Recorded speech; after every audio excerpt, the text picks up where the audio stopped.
السلام علیکم۔ آج کی ویڈیو ملک الموت حضرت عزرائیل علیہ السلام کے بارے میں ہے۔ آپ فرماتے ہیں، مجھے اللہ کے حکم سے بے شمار روحیں قبض کرنی پڑیں، مگر 2 مواقع ایسے آئے جب میرا دل کانپ اٹھا اور مجھے بہت ترس آیا۔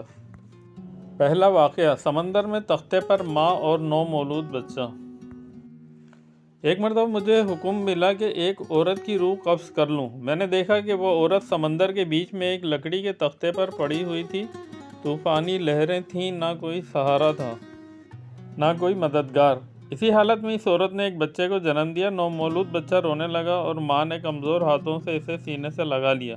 اسی لمحے مجھے حکم ہوا کہ اس عورت کی روح قبض کر لی جائے۔ میں بے اختیار بول اٹھا، یا اللہ، یہ عورت تو سمندر میں ہے، کوئی انسان نہیں، ابھی اس نے بچے کو جنم دیا ہے، اس معصوم بچے کا کیا ہوگا؟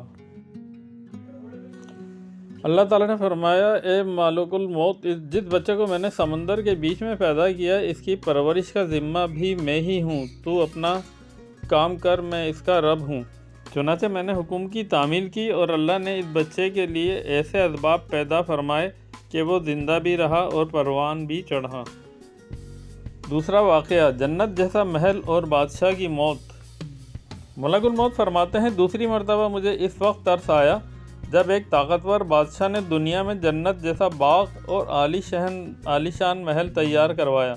نہریں، پھل، سونے چاندی کی سجاوٹ، ہر چیز مکمل تھی۔ بادشاہ نے کہا، آج میں اپنی جنت میں داخل ہوں گا اور زندگی کا مزہ لوں گا۔ جب وہ دروازے کے پاس پہنچا، ایک قدم آگے بڑھایا ہی تھا کہ مجھے حکم ہوا اس کی روح قبض کر لی جائے۔ میں حیران رہ گیا اور عرض کیا، یا اللہ، اس نے ابھی اپنی تیار کی ہوئی جنت میں قدم بھی نہیں رکھا۔ اللہ تعالیٰ نے فرمایا، اے ملک الموت، دنیا کی جنتیں چند لمحوں کی ہیں، اصل جنت یا جہنم آخرت میں ہے۔ جس کا وقت موت آ جائے، ایک قدم بھی آگے پیچھے نہیں ہو سکتا۔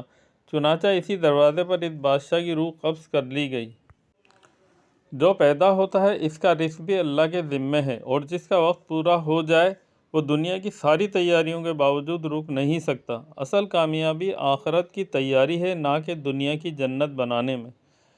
ویڈیو پسند آئی تو لائک، شیئر اور سبسکرائب ضرور کیجیے گا۔ آخر میں ایک ہی میسیج ہے کہ نماز ضرور پڑھیں، قبل اس کے کہ آپ کی نماز پڑھی جائے۔ جزاک اللہ۔